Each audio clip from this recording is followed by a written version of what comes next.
What's that? Hey, good girl. Yeah. Where you going? I don't have any more treats for you. Everybody gets one. All right. Big girl. All right. Hey guys, how's it going? It's Chef Tim. First off, I want to say Happy National Pets Day. As you can see, I'm here with Twixie, basically like my little niece, and she is very playful today, and she should be because today is a great day for what we're doing today. Today we're going to be making a beautiful elevated steak along with peppers, and then we're going to top that off with an egg and have some nice roasted garlic potatoes. So guys, this is something hearty, it's simple, but yet when you make it for your family, they will appreciate you and have a full stomach. Stay tuned in guys, because this is Whipped Up with Chef Tim.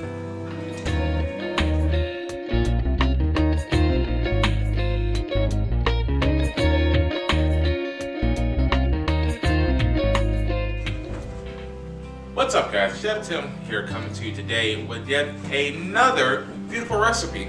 So today I wanted to keep it simple. I didn't want to do anything too lavish. Just a nice steak and potatoes recipe. I love it. For the past few years I've been living in Texas, and out there you kind of learn, the ropes about steak. About the thickness, the marbleization on there, how to cook it right, make sure it's tender and juicy. So today we're going to be doing a nice steak here. We got a couple of nice New York strips over here, and then we also got some lovely terrific trio of potatoes, as you can see right there.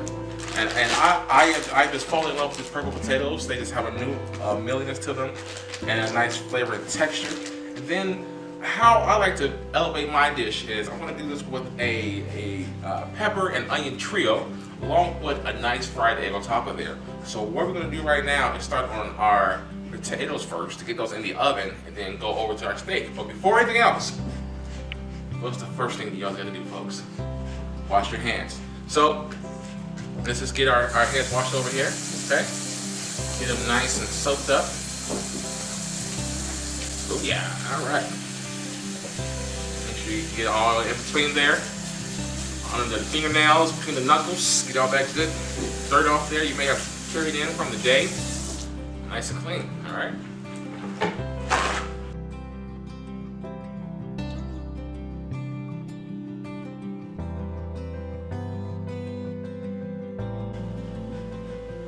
Alright, so before we get to our steaks, which aren't going to take that long, what I want to do first is actually go over to our potatoes, get those bad boys cut up, get them tossed in our seasoning, olive oil, throw them in the pan, and as you can see over here, I have my oven preheated to 425. So always, before you do anything with baking, get the oven ready to go, so therefore you will have a more successful dish, okay? So, I'm going to do probably about all these bad boys right here, okay? Let's get a good amount there, check up later. So it's a good amount. Most of them are purple, which I love it because it's going to have a good, nice color to them, and it's going to add a festiveness to the dish from the potatoes. So there's many ways you can do them. For me, you could just cut them in half, and I don't know, maybe you want to just cut them once again. Just simple, plain cutting. Nothing too fancy here, folks. Just enough to make them look like a nice, good crisp to them. Okay? And you just want to just get all these potatoes cut up. Now, the thing is, if you have a potato this small, you don't have to quarter it. Just leave it like this is, okay? Because it's going to be about the same size as the ones for your big potatoes. So if you were to go and shop and get your potatoes and they're that mixed up in sizes, always cut the bigger ones to kind of match up with the smaller ones, which you're going to cut less, okay? So I'm just going to cut these up. See that what's going, okay?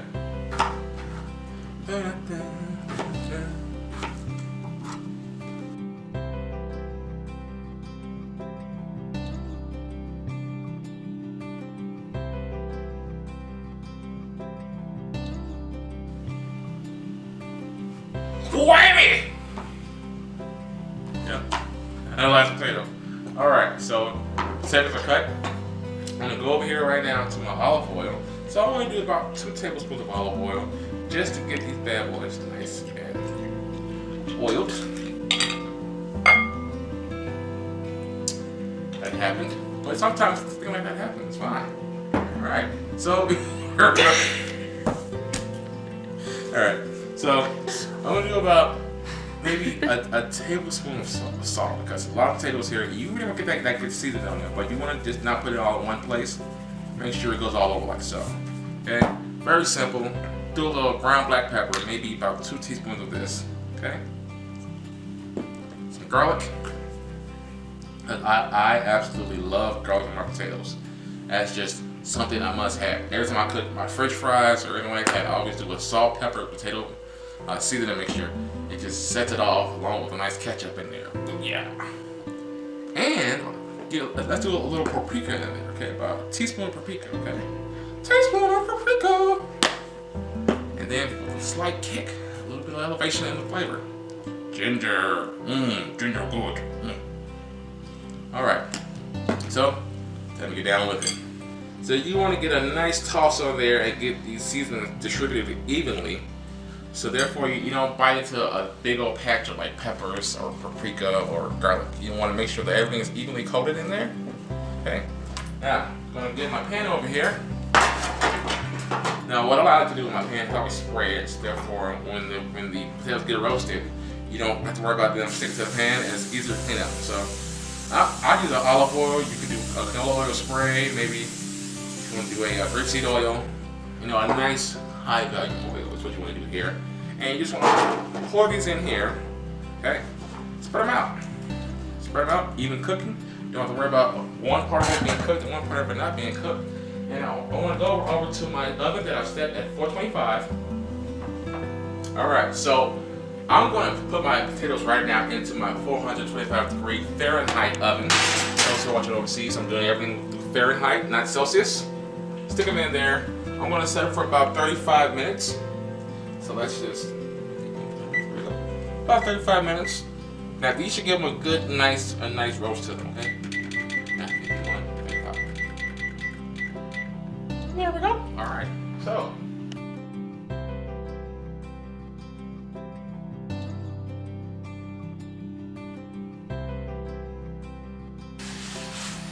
Hold on. Washing my hands. Twix, can I help you? Right, keep walking, Twix. Now don't come over here. So the next thing I'm going to be working on right now is seasoning up my steaks. Right now, that's the perfect time to do that. And so what I'm going to do here is that I'm going to do something that I learned over the years, how to really make your steaks pop and be set up from the rest. Okay.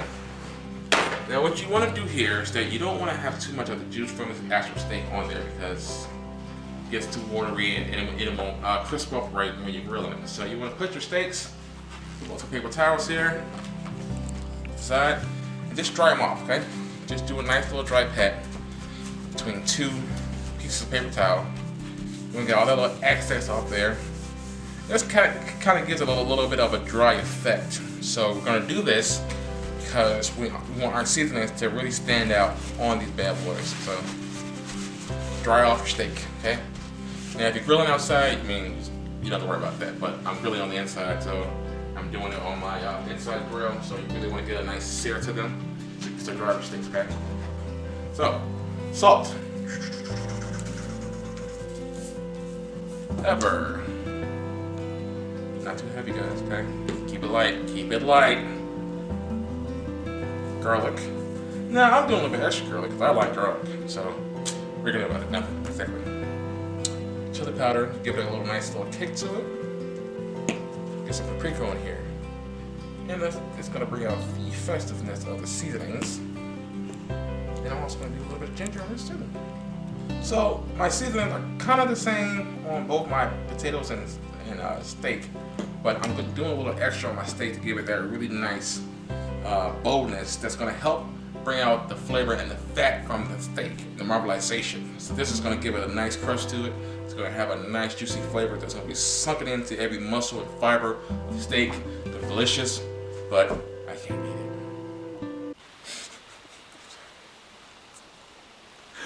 Anyway, okay, it's good too. Alright. I'm going to toss them over, transport them over to my plate. I'm going to hold for them in order to get ready to grill them off.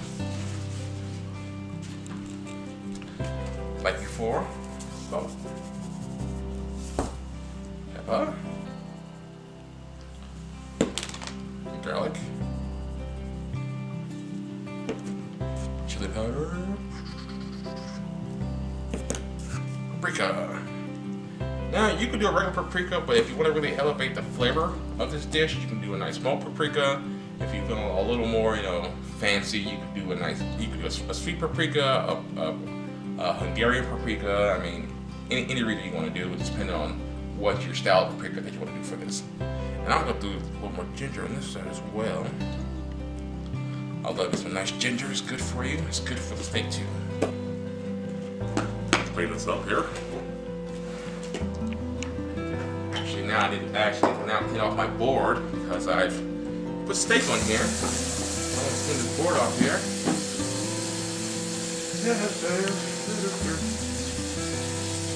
Now I'm getting ready to cut my peppers and onion on this board, so it has to be clean and sanitized to avoid cross-contamination.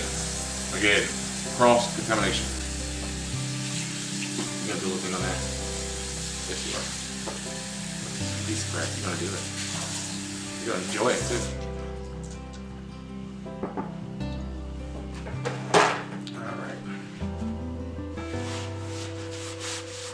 So now, what we're going to do now is cut up our bell pepper and onions, or our bell peppers and onions, excuse me.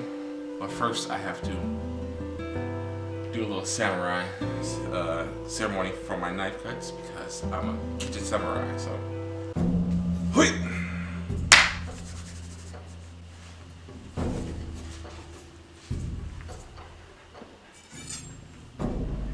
Hui!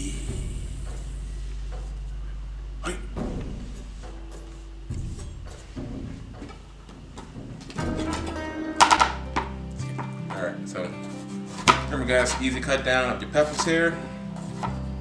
Break it down like so. Get all the ribs out of there like that. Get that off of there. Remember guys, how I showed you how to cut. Do a little julienne. Nothing too extravagant.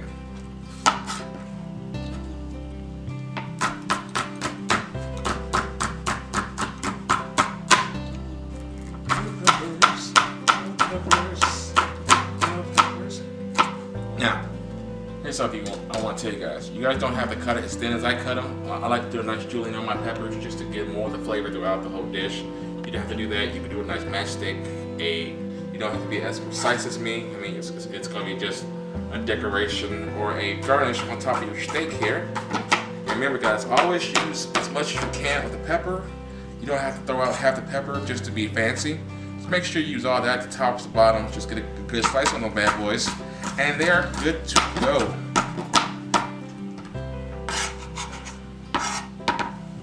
Now I'm going to take my red pepper, do the same thing. Break that down. Break it down.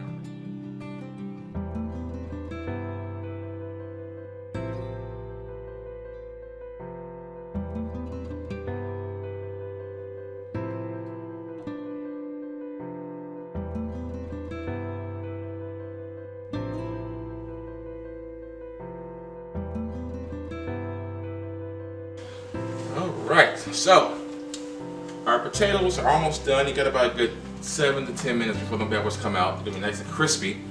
What we're gonna do right now is start on our steaks. Get them bad boys nice and seared to almost a medium. You should never go past a medium well. Some people like meat, some people like well done. I'm not saying that's wrong, but that's wrong, okay? Just saying. Just kidding. So I do my steaks like a mid-rare-ish going into a medium. So I'm gonna start heating up my grill here. That's wrong one. And I'm gonna give it a good spray down here. All right. I'm gonna let that heat up. And then I also have a pan here for my eggs that I'm gonna be doing because I'm doing a nice fried egg, like I said before, over my sliced steak. And then I'm gonna just give a nice saute to these trinity of peppers that I did, the julienne peppers and the onion, okay? So let's get this going. You don't want to go too hot on it because you want to give it a nice, so I want to do about a medium to high heat, just because you want to make sure that you get that nice cross print on there. Okay. So, and now the way I do it is I always put my hand over about a couple inches above over the oil, kind of feel the heat from it.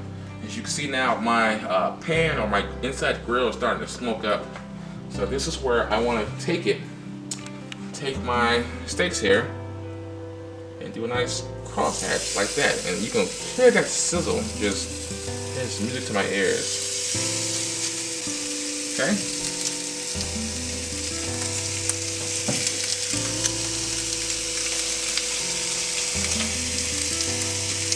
So what you're hearing right now is that fat giving an extra oomph to the seasoning. That just crisp, that crinkly crackly you hear there is a beautiful sound you want to hear. Okay, so whenever you want to get a nice hatch, a cross hatch on your steaks, always do it opposite of the way of the grain of the grill. So because I'm doing it this way, I'm going to lift up a little bit. You can see that the mark's going to come in, and then I'm going to turn them about 45 degrees the other way. Just get that nice good sear on there. Get that going, okay? Now, not my potatoes, my onions and my peppers are ready to go now. So I'm gonna just kind of, you can hear it. Nice little sizzle to that as well. Turn it up a notch.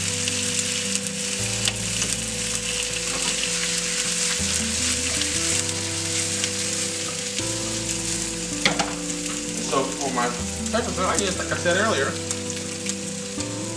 nice little salt, nice little amount there, and then some pepper. And that's it, folks. It's not gonna be too fancy. You know, if you want to do a little extra to yours, you can. Just some nice salt and pepper, because everything else already has a lot of flavor in there. So give it a quick couple stirs, distribute that seasoning around there.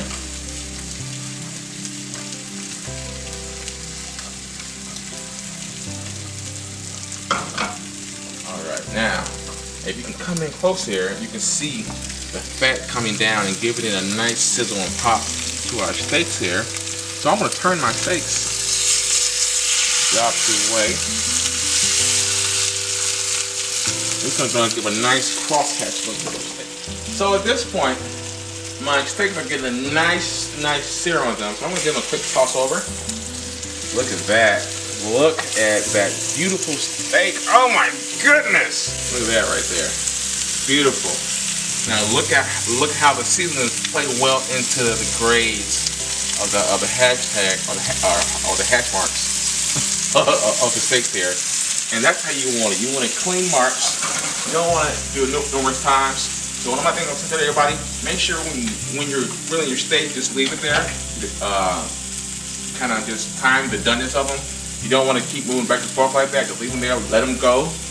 Don't touch it too much. Don't press down on it too much, because when you press down on it too much, that can actually let the juices come out, and you don't want that. You want to seal the juice into that steak, have it nice and juicy, and so by the time you rest it and you cut into it, you're gonna have a beautiful steak. It's gonna taste great, be juicy, and you probably won't want to even eat sauce for these steaks. Just how good they are.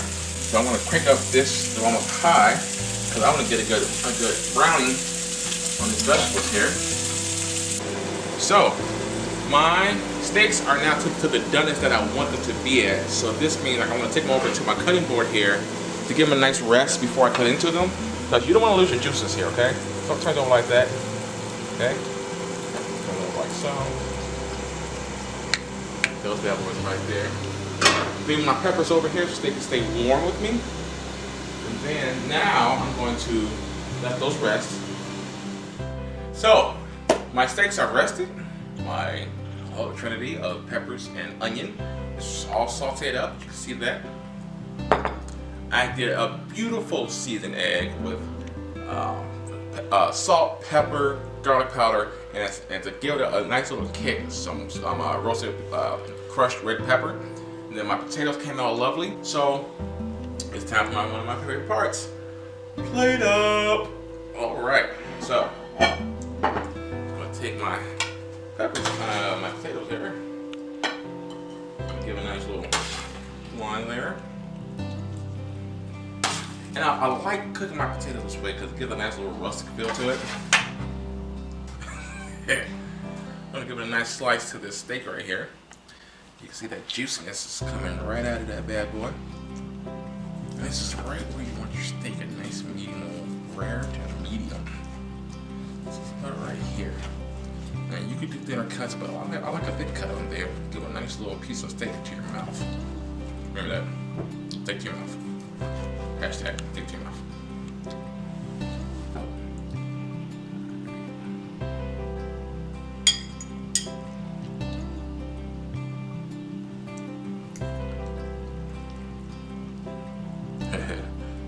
That's now. That. Give a little heat on there. Then my eggs. My eggs. Oh my god, my eggs. Just come right up like that.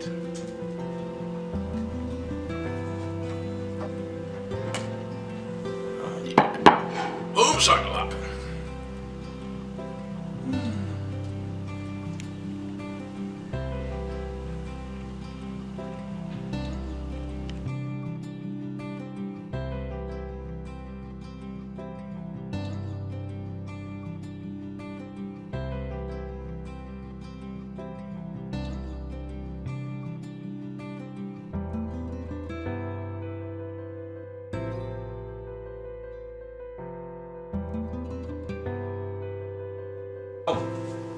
At the end of the day, a lot of times we want a nice hearty dinner just to share with our friends or family members or whoever you're cooking for.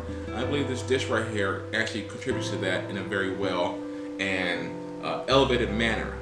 And so today, this is an appreciation dinner, what I call it, for my two favorite camera people who have been by my side since day one.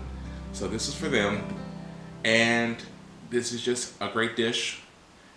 It's easy, it's simple, you can do it. This small size dinner for two, or you could do it for a barbecue, or how you want to do it. And make sure you also like, comment, subscribe to all our social media avenues for CTJ Films on YouTube, Instagram, Twitter, and Facebook. Guys, I thank you so much for tuning in. This has been another great episode of Whipping Up with Chef Tim. Now, before I stick a fork in it because it's done, I want to show you guys something real quick. This is my beer company that I've been developing over years. So tonight, instead of just sticking a fork in it, we're gonna crack open some cold ones and have a beer together along with some great steak. So let's crack it open. Let's stick a fork in them. They're done.